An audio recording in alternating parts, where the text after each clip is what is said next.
Berghain and Panorama Bar, Berlin, August 8, 2009.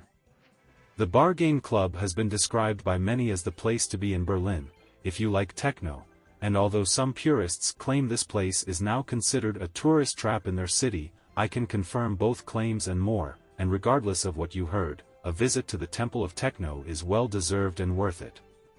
Some people told me to get there early, and I thought early was midnight, never thinking they were referring to 10 p.m. or so.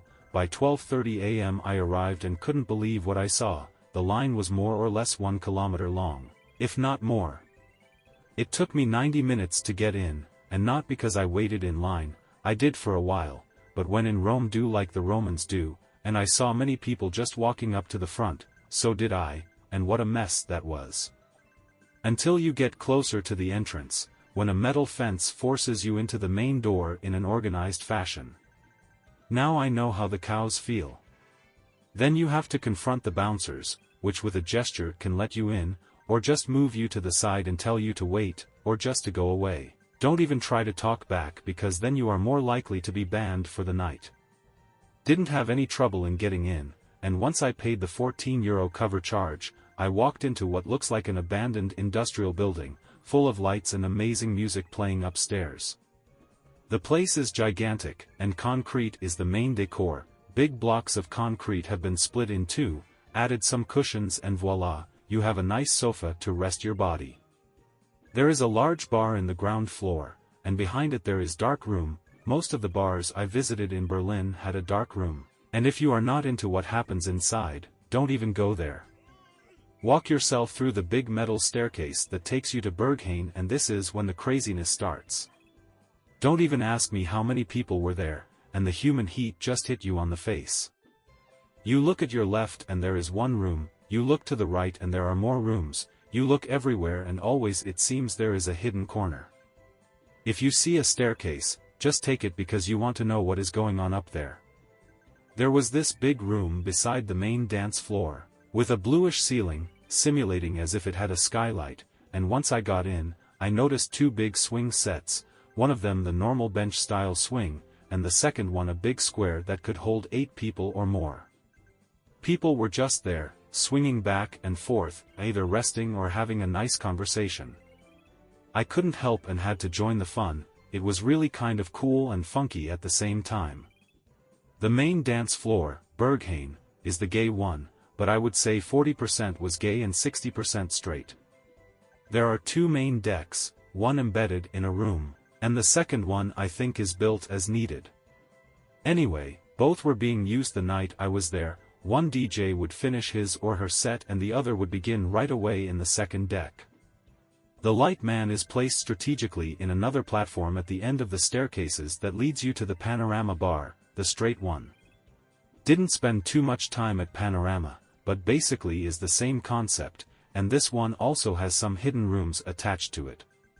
What about the music? Divine.